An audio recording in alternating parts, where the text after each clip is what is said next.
Alors bonjour à tous, aujourd'hui nous allons faire le récit de Saint Sigefrid, vulgairement appelé Saint Sigfroi, évêque et apôtre de Suède, qui a vécu aux alentours de la fin du Xe siècle. Alors Saint Anchère avait prêché l'évangile aux Suédois en 830, donc auparavant, mais ces peuples étaient ensuite retombés dans l'idolâtrie. Olas Skobkong, le roi, qui voulait rétablir la religion chrétienne dans ses États, s'adressa à l'Angleterre pour avoir des missionnaires et pria le roi Edred de lui en procurer. Ce prince jeta les yeux sur un saint prêtre d'York nommé Siegfried et le succès justifiait la bonté du choix. Siegfried fut à peine arrivé en Suède qu'il se mit à combattre le paganisme avec un zèle merveilleux. Il prêcha d'abord à Wixio dans la Gothie méridionale où il fonda un siège épiscopal. Parcourut ensuite le Sud-Gotland et le Västergötland et plusieurs autres provinces qu'il gagna toutes à Jésus-Christ. Jamais missionnaire ne se montra plus fidèle, imitateur des apôtres. Notre saint était d'une charité et d'un désintéressement qui faisait honorer son ministère des païens eux-mêmes. Voici un trait qui prouvera jusqu'où il portait ces deux vertus. 3 de ses neveux qu'il avait laissés à Wixio pendant qu'il annonçait l'évangile dans d'autres provinces furent inhumainement assassinés par des idolâtres. Le roi, indigné d'une action aussi noire qui pouvait avoir de dangereuses suites si elle restait impunie, résolut de condamner les meurtriers à mort. Le saint, informé de ce qui se passait, intercéda pour eux et le fit avec tant d'instance qu'il obtint qu'on leur laisserait la vie. Le prince les condamna toutefois à une grosse amende au profit de Siegfried, mais il ne fut pas possible de déterminer ce dernier à rien recevoir, quoiqu'il fût dans une extrême pauvreté et qu'il eut un très pressant besoin d'argent pour assurer la fondation de la nouvelle église. Notre saint mourut vers l'an 1002 et fut inhumé dans la cathédrale de Wexio, où son tombeau devint célèbre par un grand nombre de miracles. Le pape Adrien IV, qui avait lui-même travaillé avec beaucoup de zèle à la conversion de la Norvège et de plusieurs contrées du Nord, le canonisa vers l'an 1158. Les Suédois ont considéré saint Siegfried comme leur apôtre tant qu'ils ont été catholiques. Ceux des habitants du pays qui ont conservé la vraie foi le noient encore d'une manière spéciale. On trouve dans un supplément imprimé à Paris vers 1832 et contenant les offices des saints de Pologne et de Suède, un office de saint Siegfried, Siegfriedus, avec des hymnes propres. En Suède, on célèbre sa fête le 25 février. À Milan, elle est fixée au 15 du même mois. Dans les anciens calendriers de Suède, le 15 février était marqué par une crosse et une hache. La crosse indiquait Saint Siegfried et la hache rappelait le meurtre de ses 3 neveux, Unanam, Sunanam et Vinanam, venus avec lui pour évangéliser la Suède et dont il recueillit pieusement les restes. C'est pourquoi on le représente portant 3 têtes. Parfois, ces têtes sont dans un bouquet posé sur la main de l'évêque. Ailleurs, le saint voit 3 têtes qui lui parlent du fond du tombeau. Cette dernière manière rappelle que les meurtriers avaient si bien caché les corps de leurs victimes qu'il fallut un miracle pour que saint Siegfried les découvrît. Alors, ici nous avons une histoire peu commune puisque nous avons, apparemment c'est ce qui nous est raconté dès le départ, un saint, donc saint Anchère, qui avait prêché l'évangile aux Suédois en 1830, mais qui, par la suite, on a vu que ce peuple, finalement, est retombé dans l'idolâtrie. Comme quoi, l'évangélisation est quelque chose, quelquefois, de précaire, de fragile, s'il n'est pas pris dans la continuité. Et donc, on voit que un siècle plus tard, un peu plus d'un siècle plus tard, la foi était retombée et on a eu besoin d'une aide extérieure, en l'occurrence l'Angleterre.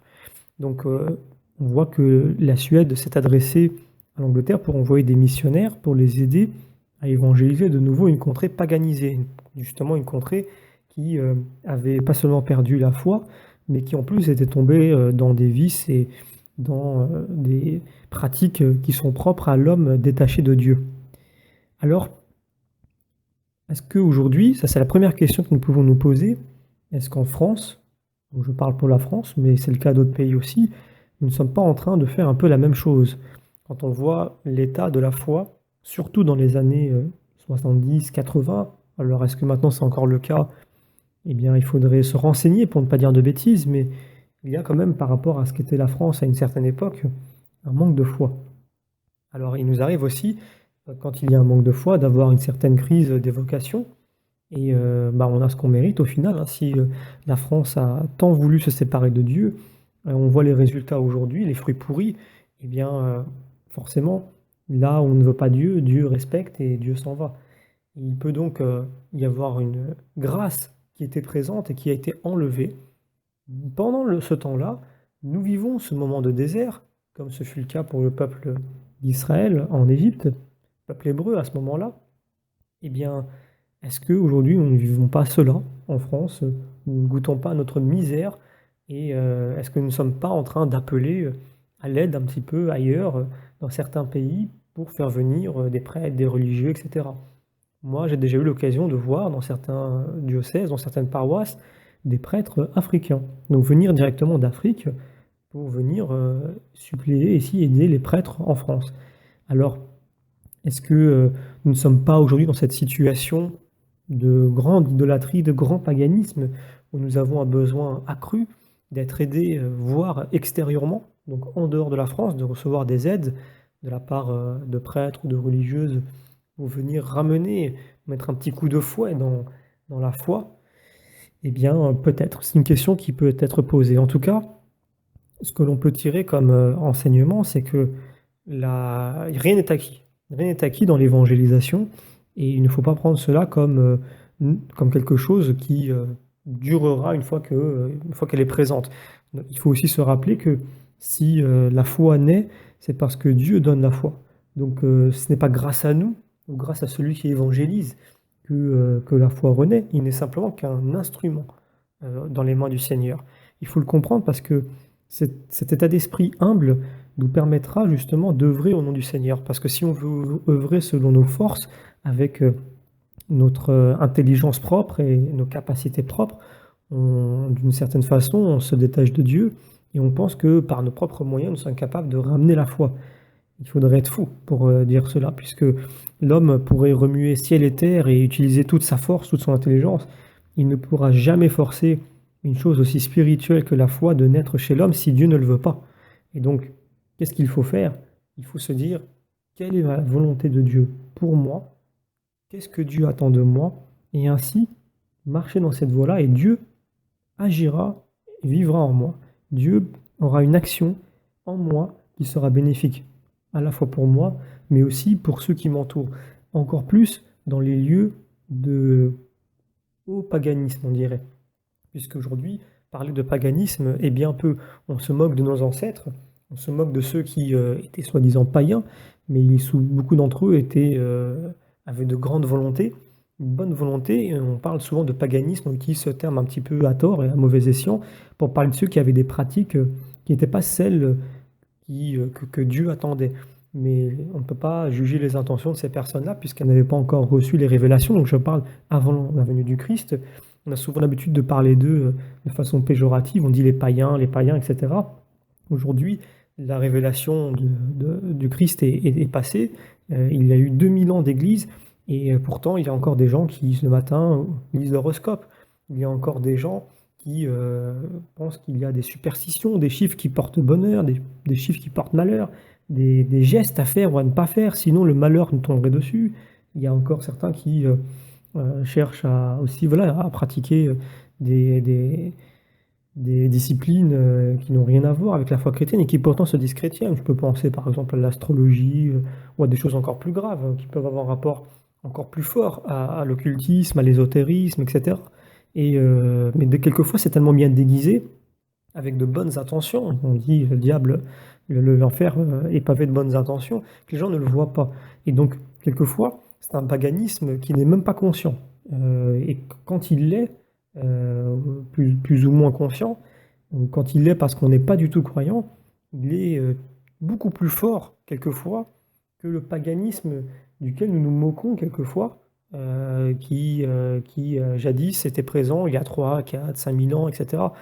Et ces personnes-là, quelquefois, même bien souvent, étaient en recherche de Dieu de façon plus sincère que certains pratiquants d'aujourd'hui. Donc nous devons être très prudents de la façon dont nous parlons de nos ancêtres parce que ils n'ont pas ce que nous avons aujourd'hui. Donc, pour revenir au récit de ce saint, il faut se demander qu'est-ce que l'on a raté, qu'est-ce que l'on n'a pas bien fait quand on voit aujourd'hui l'attitude de certaines personnes qui se disent vivant dans un pays moderne, étant des personnes éclairées, étant des personnes instruites. Où est-ce qu'on en est aujourd'hui pour avoir cette attitude assez ridicule quelquefois, bah, j'en ai cité quelques-unes, hein, le réflexe le plus commun que beaucoup de personnes ont, c'est de donner une valeur, une importance, notamment à l'horoscope. Donc c'est un exemple facile que tout le monde comprend. Il y a beaucoup d'autres choses, beaucoup d'autres exemples que l'on pourrait citer, mais voilà, je pense que, on ne peut pas se moquer, des croyants, voire ou des païens, de ce que l'on appellerait païens des fois de façon, à mauvais escient. On utilise ce terme quelquefois d'une mauvaise façon, mais on ne pourrait pas se moquer d'eux alors qu'aujourd'hui, c'est pas forcément mieux chez nous. Donc, très important, et c'est là où je veux en venir, il faut avoir cette attitude, ce zèle à montrer la vérité, à dire la vérité, à dire à nos contemporains la vérité. Donc, ni à les obliger à quoi que ce soit, ni se taire. L'attitude du chrétien est toujours au milieu. Annoncer, dire la vérité, pointer du doigt ce qui ne va pas et dénoncer, s'il le faut, des pratiques mauvaises, des pratiques qui sont mauvaises pour l'homme, même indépendamment de la religion. Même s'il n'y a pas souvent de grandes différences, puisque ce qui est mauvais pour l'homme est souvent, et a souvent des justifications spirituelles. Donc, qu'est-ce qu'il faut se dire aujourd'hui? Il faut se dire que c'est notre devoir en tant que chrétien d'agir tel que je viens de le citer. Il n'y a pas, ce n'est pas seulement d'aller à la messe le dimanche, bien que ce soit une obligation. C'est évident. C'est quelque chose qu'on ne devrait même pas avoir à dire, mais un chrétien doit aller à l'église le dimanche, mais sa vie chrétienne ne doit pas s'arrêter là. Si sa vie est toute simple, sans danger, et qu'il ne va qu'à la messe le dimanche et qu'il rentre chez lui, qu'il continue sa vie, il y a quelque chose qui ne va pas. Ensuite, quand on regarde l'attitude de ce saint, donc qui était prêtre, eh bien, il faut se dire que, il était même évêque d'ailleurs, donc il était aussi prêtre. Il faut se dire qu'il est très important aujourd'hui de soutenir nos prêtres dans leur activité et de se dire que quand on entend parler du mariage des prêtres, ou quand quelquefois nous on se dit que ah, ça peut être une bonne chose pour eux, etc., on se trompe d'une façon, je dirais, royale. Voilà, je cherchais un mot qui pourrait exprimer la façon dont on se tromperait. On se trompe de façon même majestueuse. C'est magistral la façon dont on se trompe. Pas seulement d'un point de vue théologique, ça n'a absolument aucun sens.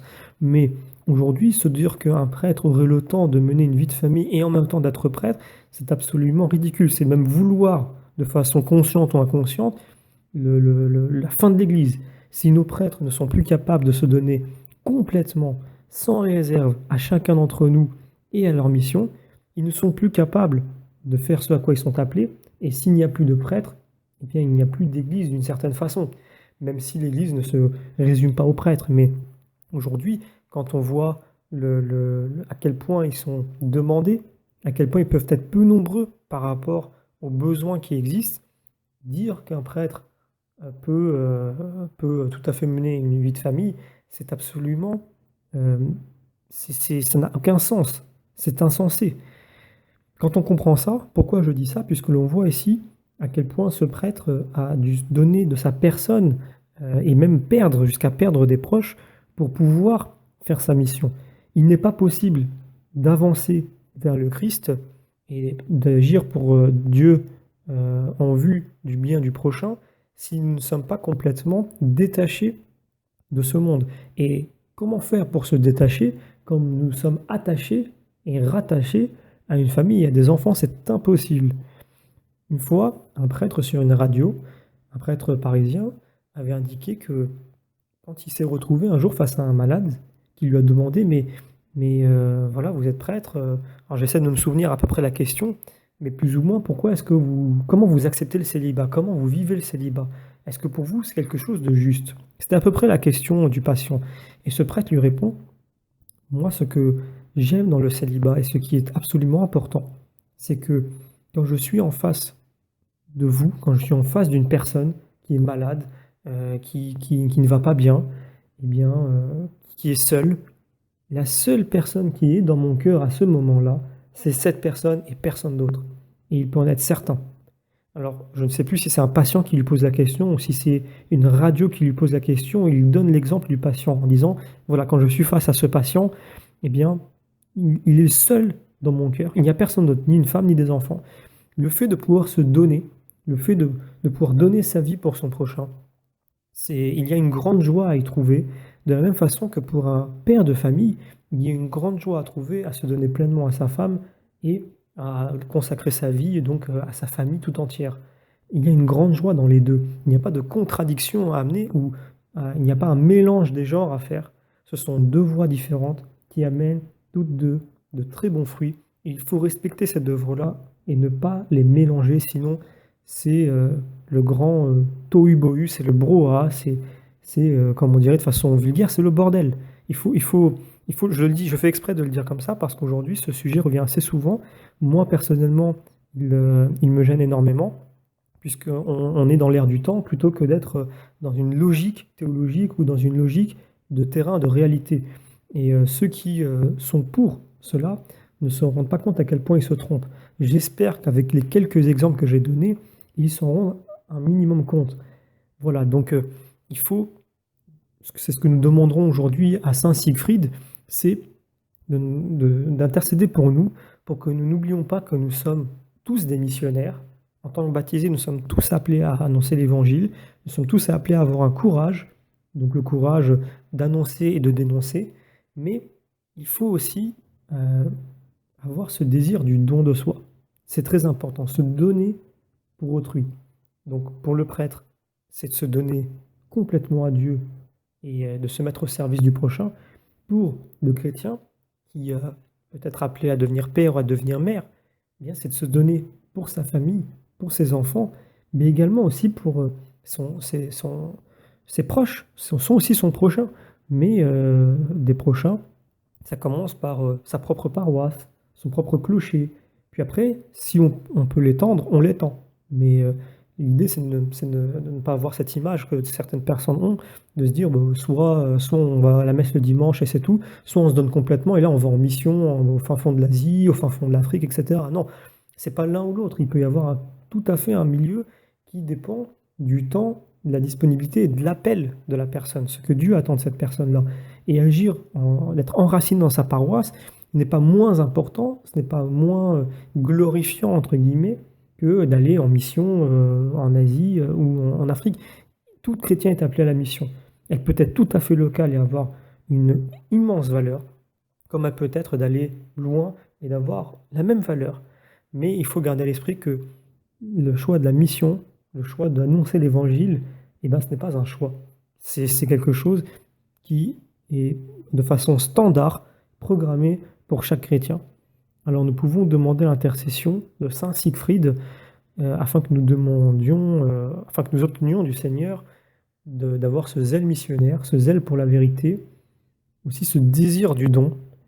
Et également, prions pour nos prêtres, nos évêques, nos religieuses, nos religieux, nos missionnaires, nos séminaristes, afin qu'ils aient aussi ce désir du don absolu, total, sans contrainte, et que ce don-là exprime vraiment vraiment la grandeur de Dieu à travers des actes qui peuvent être tout à fait simples, tout à fait petits aux yeux des hommes, mais si grands aux yeux de celui qui le reçoit, et si grands aux yeux de Dieu. Saint Siegfried, priez pour nous.